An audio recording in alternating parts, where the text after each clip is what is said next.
You're listening to Bloomberg Businessweek with Massar and Tim Stenovec on Bloomberg Radio. I got to say, staying update on what's going on in the world, it can be pretty difficult right now, and the narrative can change pretty quickly. I mean, it's an environment where a soft landing has quickly dissolved into, well, maybe not, or maybe even a U.S. recession, or as we just heard with David Weston, who talked with former U.S. Treasury and Wall Street Week contributor Larry Summers. He talked about the Energizer Bunny for the U.S. economy. It's how he described it, especially after that strong non-farm payrolls print. Bottom line, a lot coming at U.S. companies, global companies, and their leaders.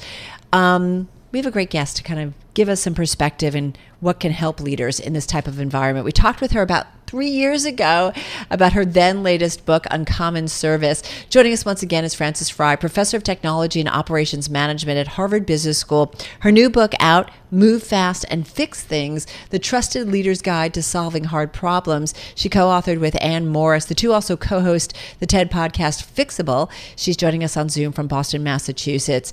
Frances, so nice to have you back here on Bloomberg. And we do like to remind our viewers and listeners, you also worked at Uber back in 2017. You were a senior VP for leadership and strategy and worked on improving the company's culture by really working with them when it comes to teamwork. I want to start big, broad, if I may, and that is the world, because I feel like the world is this great global classroom right now. What fascinates you in terms of whether it's Washington, whether it's corporate America, global companies, when it comes to thinking about how things are getting done or not getting done? Oh, thanks, Carol and Jess. I really appreciate being here. So what fascinates me is that how much we're in our own way. And I actually find that incredibly optimistic because we can get out of our own way. So it's not that externalities are forcing us to behave one way, but that we're either recklessly moving too fast or out of fear, we're staying still for too long. And so our finding the balance of how to move fast and fix things, to me, is a really optimistic view of the world. Why do you think the trade-off between speed and excellence is false? Well, I think that when Mark Zuckerberg said move fast and break things, he convinced people, perhaps unknowingly, that you could either move fast and break things, or you could go slow and take care of things. So he presented that you can either take care of people or go fast. But we have found that you can actually go even faster in accelerating excellence if you build trust along the way. So when you say trust, is it all kinds of trust with your employees, your workforce, with your customers, your suppliers? It's interesting. I talked with the founder and CEO of Chobani, and you know how he thinks about sustainable business. I know, I'm with you. When he thinks about sustainable business, it's for his employees, it's for his customer, it's his surrounding community. So come on in on this when you talk about trust, what it means. Yeah, and I do think that it's important to think about it for all of those stakeholders. And so what we find is that whatever problem you're facing, and we encourage people to go after their hardest problem. So whatever the hardest thing you have to do right now, you're going to find that trust is broken down with at least one of those stakeholders. And if you build that trust first, and then you go fast on top of it, you can accelerate excellence. The mistake we find people make is that they go fast before building the trust, and then very bad things can happen. Walk us through some of the 5 essential steps that you talk about as far as moving fast and fixing things. Sure, and we organize it by day of the week with only a half joke that you can solve any hard problem in a week. But Monday is to solve the real problem, which is most problems present as one thing, but then the root cause is somewhere else. So make sure that you're not addressing the symptom, but actually getting all the way down to the cause. Tuesday, it's to build a good enough plan by solving for trust at the core of it. Wednesday, we call it Make New Friends Day, and that is whatever your plan is, you've probably talked to too many people who are just like you. So on Wednesday, we encourage you to very deliberately make new friends, and the new friends of the type that think differently, see differently, have a different set of skills. So be inclusive of loads of more diverse perspectives. Your plan will become an even better plan. By Thursday, go ahead. No, forgive me. No, finish up. Okay, all right. So Thursday is your chance to communicate it. And so we have very specific ideas of how to communicate well, which the short version is understand something so deeply that you can describe it simply. And simply, deeply communication is the key. And then Friday, go as fast as you can. But please, Friday is day 5. It's not days 1 through 4. Why did you write this book now, or why did you want to put it out now? Was there something that you saw kind of in real life? You do case studies at Harvard. Yeah. I'm just curious what it was. We saw too much what we call responsible stewardship. We saw too many people being paralyzed. In the presence of real problems, there was paralysis. And when we investigated why are people not moving, it was because they were afraid of the reckless disruption of the moving fast and breaking things. So we did this to provide the roadmap, and it's a playbook. I mean, it tells you exactly how to do it. The roadmap so that to get out of the paralysis to solve our world's most urgent challenges. Hey, I wonder, in a week where we've been obsessed with the fraud trial of Samuel Bankman-Fried and FTX, there's somebody who moved fast, right? And certainly some things got broken. Very reckless. Right? Yeah. So, I mean, when you look at that story, that case, that reality, and of course, only charges, we'll see where this trial ends up. I don't know. How do you look at it? Or how is it a teaching moment? Well, for me, it's that it looked like Sam didn't really believe he had to build trust with multiple constituents, right? That he did what he wanted to do, and it didn't matter. It didn't matter to him because he was being lavished so much monetarily. So to me, like solving the real problem, probably the real problem was that he was building something that maybe didn't make sense, and then solving for trust at the core of that. So I don't know if it was fraud or not, but it looks to me like he moved very fast in the absence of trust. And that's a very classic problem. Speaking of trust, Francis, it was so quick for the world, media, investors, big name investors, smart people to quickly mark him, brand him, the JP Morgan of crypto, and believe that he was the go-to voice on everything in any crypto.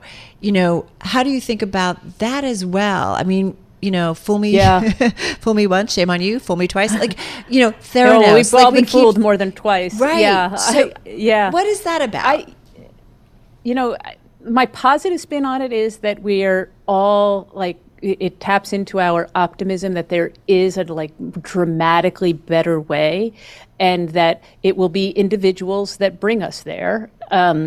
The pessimistic side of me thinks that we're just looking to get in before everyone else catches on, so we want our early money to be benefited regardless of how it turns out. But we are in quite a cycle of believing things very early without applying the rigor that we show. We are a very rigorous people, but we are willing to suspend that in increasing frequency. We have about a minute left in this segment, but what are some examples of leaders who use speed to their advantage to solve their problems? Oh, well, I would say Microsoft is my favorite current example. And this is an organization that is so big it shouldn't be able to move fast. And yet, look how it has catapulted everyone in the field of AI. And that's just its latest marvel that it's been able to do. And they build trust with all of their stakeholders. They communicate beautifully. They make loads of new friends. So I would say that they are a role model of doing it well. We're continuing our conversation with Frances Frei, professor of technology and operations management at Harvard Business School, on her book, Move Fast and Fix Things, The Trusted Leader's Guide to Solving Hard Problems, that she co-authored with Ann Morris. The two also co-host a TED podcast called Fixable. So she's still joining us on Zoom from Boston, Massachusetts. You were just speaking with us and talking with us about the 5 essential steps to moving fast and fixing things for corporate leaders. I'm curious about how challenging is it for executives to successfully create a culture where everyone can thrive and try to prevent top talent from leaving? Yeah, so it's within our capacity, I find that we're not all born with knowing how to do it. And so we try to provide secret memos in the book of here's how to do it. But the prescription we would give for how to do it is that you have to create an environment where, regardless of any difference that any of us represents, our job is to make one another feel safe and welcome. And then, because of our unique skills, and I think this is really important, because of our uniqueness, we should celebrate and champion one another. When we do that, oh, your top talent will stay. One of the things that got my attention, because I'm always thinking about this, is run better meetings. You have a little notation in your book about it. And I feel like the art of running a good meeting, I will tell you here, we've had conference rooms that don't have chairs in them at times because to make it go quickly. Or a Band-Aid. or reducing, like not everybody needs to be here. It's only some, So what's your thinking on that? Especially post-pandemic, right? Yeah, like where we were having tons of Zoom meetings. Yeah. So first, I would say that every meeting has to have an agenda. If it doesn't have an agenda, you should take that as an invitation not to attend. That's the first thing. The second thing is that whatever the objectives are of the meeting, don't put timestamps next to them. Don't say, oh, this one will do for the first third, and the next third, and the next third, because we will fill the allotted time. So let us be done when we're done, like let us be achievement oriented. The third thing is I do think it's useful to not invite as many people, but you don't want people to feel left out. So I encourage people to tape meetings and encourage people to watch it on 2x the speed, because that's just about the right speed to do it. That automatically saves half of your time in meetings. And indeed, I would encourage you to go for a walk while you're listening to the meeting. It's a very intimate way to consume it. And then my last tip is, if we're not careful, what will happen in a meeting is you'll say something, then I'll say something similar, and someone else says something similar and similar, and then we all just want to, we're just done. Instead, after you say something, the facilitator should say the following phrase: can someone articulate an alternate point of view? I've now just sent the message, no more redundancy. Now somebody else is going to say something different. And then one more point of difference. So if we diverge early, we'll converge higher and faster. The problem is most meetings converge early, have loads of redundancy, and we don't actually end up accomplishing very much. I love that idea of diverging. How has working from home, because of the pandemic, ended up affecting leaders' ability to try to solve some of these problems when you have a little bit of a barrier if not everybody is in the office with you? Yeah, so I find that having the ability to be remote, like we are right now, or to be in person is better than having to either only be remote or only be in person. So I think hybrid dominates the other two, and that we should figure out when to use each one. But we want to optimize how we use each one. So people tell me that in Zoom meetings, they worry that it doesn't have as much character as in person. I'm like, but in Zoom, we have chat. We can encourage one another. We can share thoughts. We can use those beautiful emojis that float around in the screen. So there's many more degrees of dimensionality in Zoom that we just don't often take advantage of. So I encourage people to, just as much as you think about how to meet in person, think about how to meet remotely. And I think some beautiful things will happen. You work with a lot of companies. You write case studies. Are there companies you look at and you're like, God, I just would like a week with them? Oh, yes. So Chobani, who you had on the previous one, longtime fan of them. I like hypergrowth. And so I think the company Stripe has done remarkable things in a very short period of time and maintained the dignity of its workforce along the way. So I like them as well. And then for outside of the U.S., there is a company in Peru called Anova Schools. It's the best education model I have ever seen anywhere in the world. And they designed a system where people in the emerging middle class, they educate them in dramatically awesome ways for a very low fee, and it's for profit. So they've learned how to do this in a way that can be scalable to other countries. So that's where I go for inspiration. Love that. What does inclusiveness mean to you? Setting the conditions for everyone to thrive.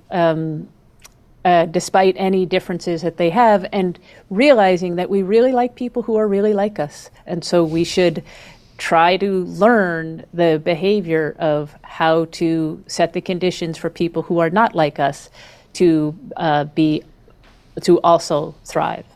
Yeah, I love in your book, you're right, make it physically and emotionally, safe to be different. And that, despite all the conversations and commitments and goals, maybe put out by companies, there's one thing to say it, and then there's one thing to really make an environment where your view, and even the viewpoint, like I love what you said about meetings, right? To present a different viewpoint. It's not always so easy. If we just emphasize difference, we will achieve so much more than our instinct to emphasize sameness. Hey, listen, in this final 30 seconds, speaking of difference, the division in politics, is there a fix there? There is, but it would require, we only know how to help people who want to change. And so the requirement is that they want to improve. If they wanted to improve, I actually think we could fix it in a week. But what they would have to want to improve, and they haven't convinced me of that. Well, great way to end and such a timely conversation. I love it, Frances. You always make it real and relevant. Thank you so much. Have a great weekend, and look forward to checking in with you once again. Frances Frei, she's professor of technology and operations management at Harvard Business School. Her new book out, as Jess mentioned, co-authored with Anne Morris, Move Fast and Fix Things, The Trusted Leader's Guide to Solving Hard Problems, joining us on Zoom from Boston, Massachusetts. And as we mentioned, they also do a podcast called Fixable. It's a TED podcast. And so just interesting, right? Common sense. Love it. This is Bloomberg.